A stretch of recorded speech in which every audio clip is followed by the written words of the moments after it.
V bistvu na začetku je bilo kar malo, smo imeli za nekega vesoljca, no. Pač celotno našo ekipo niso niti vedeli točno, kaj delamo, niso se videli rezultati.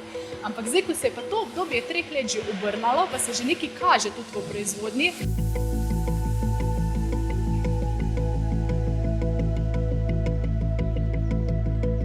Delo v proizvodnji je v bistvu tak en velik proces, kjer sodeluje velika skupina sodelavcev na različnih delovnih mestih z točno določenimi nalogami. Gre se pa v bistvu za to, da vzpostavimo industrijo 4.0 oziroma da nadgradimo to našo industrijo 4.0 z novim sistemom sledenja. Mi smo sam projekt že začeli izvajati, še preden smo dobili sklep ministrstva o sami odobritvi, saj to je bila tendenca tako podjetja kot ostalih partnerjev, da gremo v zgodbo z ali brez sofinancerskih sredstev. Želja v proizvodnji je, se pravi, da smo vedno bolj fleksibilni, da stremimo k izboljšavam, pa da ugodimo pač vsem željam naših kupcev.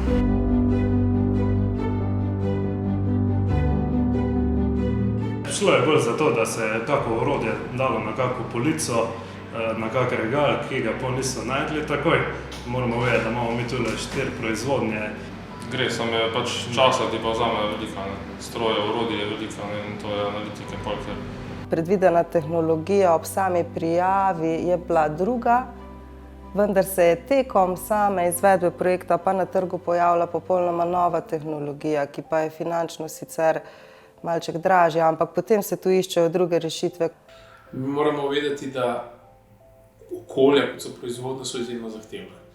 Ogromno je ovir, ogromno je kovinskih predmetov, konstrukcije in tako naprej. Potem so tukaj tudi seveda motnje oziroma zahteve, kaj se lahko nahaja na shop floru.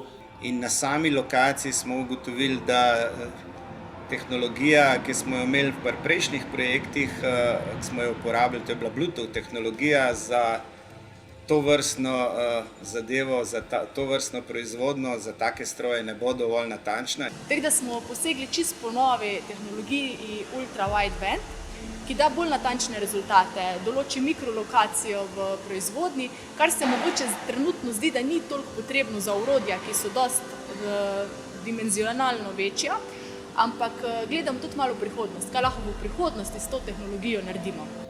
Če smo mogoče 5-10 let nazaj še govorili o tem, da je RFID popolnoma nesprejemljiva tehnologija zaradi predvsem financ, zdaj vidimo, da je v bistvu popolnoma sprejemljiva, vidimo pa, da je mogoče že majčkeno zastarela in lahko z enakim budžetom, za UVB-jem pokrijemo veliko bolj natančno in dobimo bolj zanesljive podatke. Mi bi v bistvu lahko z enim skenerjem, tako rekoč, ali pa z 2 pokrili celo halo. Sam problem ni v tem. Problem je v tem, ker je toliko ovir in ker so stroji tako narejeni, da v bistvu signal mora prodreči še noter v stroj, skozi te rešetke in čez te kovinske prepreke in zaradi tega moramo postaviti več skenerjev. Tehnologija deluje na principu pozicioniranja in pa zaznave položaja nekega čipa v prostoru.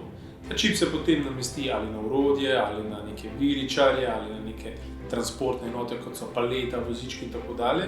In ko te vozički menjajo lokacijo, te čipi menjajo lokacijo, se seveda to tudi zazna. Mi moramo vedeti, da najprej moramo imeti na papirju, ne samo v glavah, na papirju diagram vzdrževalnega procesa.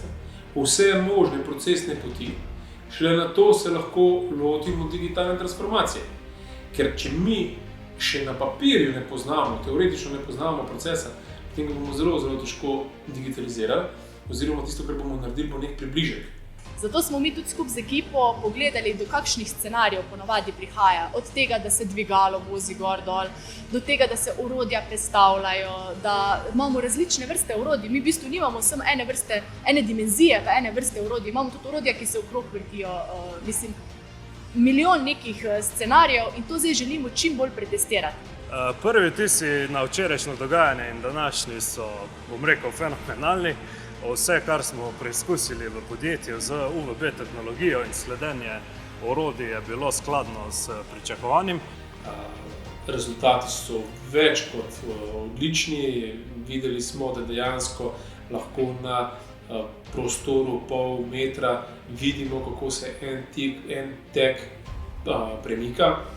Tudi v težkih okoliščinah, ko je vpet v stroj, to pomeni, da je ogromno motenj okrog njega, in pa seveda tudi temperature so take, ki dosegajo 90+ stopinj, pa še vedno lahko normalno beremo podatke. Tudi tisto, kar smo v teoriji mislili, da ne bo šlo, smo bolj vseeno sprobali, ker smo imeli malo časa in se je izkazalo, da je tehnologija veliko bolj natančna, pa ima veliko boljše rezultate v realni proizvodnji, kot smo sprva domnevali, da bo imela. V podjetju imamo orodja, ki so tudi 3K in 2K. Ta orodja se rotirajo, kar pa pomeni, da je tek bil zgoraj in spodaj.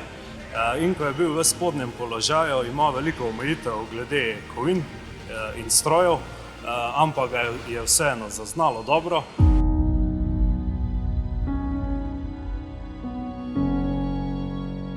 Zato smo se odločili za drugo vrsto tehnologije, ki pa ne bom rekel, da gre okrog vogala, ampak malce zaobide te ovire, malce manj vplivajo te ovire na njo. To je bistvena razlika. Ker čip nam ne pove, kaj zdaj na sebi nosi, kateri seriji pripada, katero orodje trenutno to uporablja, ampak nam samo pove zgolj surovo informacijo. Nahajam se tukaj in tukaj, prej sem bil tukaj in tukaj, grem tja in tja. Mi pa moramo z zajemom v IoT platformu ugotoviti, kaj to sploh je, ali je to orodje, je to viličar, je to neka surovina, kakorkoli že, in potem to upariti z vsebino na proizvodnih sistemih ali pa na skladiščnih sistemih, mogoče na TPM sistemih za vzdrževanje. V bistvu je ta TPM projekt je kar en tak sklop večjih izboljšav, tako da gremo pa v tej smeri, da res rešimo zadevo do konca. Z novo tehnologijo bomo pridobili zmanjšali bomo napake, ker bomo avtomatizirali izbiro orodja v naši proizvodni aplikaciji in s tem povečali zanesljivost. Natančnost. Že na samem projektu moramo dosegati kar konkretne cilje in ti cilji so majhni, če govorimo o geografskih oziroma v dolžinskih enotah mere, kjer govorimo na 20, 30, 40 cm za neko celo halo, par 100 m2, in to bo definitivno izziv. Definitivno predstavlja izziv, ker širimo naše omrežje, širimo celotno infrastrukturo, povezujemo proizvodno aplikacijo, ERP sistem. V bistvu se bo spremenilo v pozitivni smeri, saj imamo pol vse v ozadju z realnimi zapisi v programih, ni več Excel tabel. Ja, orodja pa stroji bodo bolj zanesljivi, ker bodo pač preventivno boljše vzdrževane. Mi ne bomo prekoračili ur, ne bomo prekoračili brizge. Pomeni, da se bodo lahko vzdrževalci bolj fokusirali na svoje delo in dejansko vzdrževali fizično orodja, stroje, ne pa se ukvarjali z dokumentacijo, zato ker bo avtomatizirano.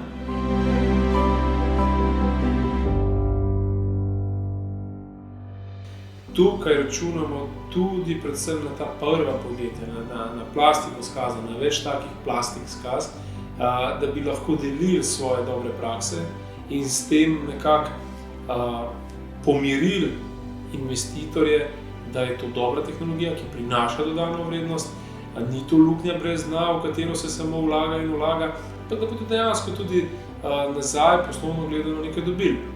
Smo na pravi poti, večinoma vsi novi projekti, ki prihajajo v hišo, prihajajo z avtomatizacijami, kjer je potrebna le majhna peščica operaterjev, sodelavcev. In zato tudi delamo pri nas. Nismo tipične raziskave, ko bi sem delala v laboratoriju. Ok, en del imamo tega, ampak en del pa tudi rabimo, da pride v proizvodnjo, da vidimo dodano vrednost, da vidimo zakaj sploh to nekomu koristi.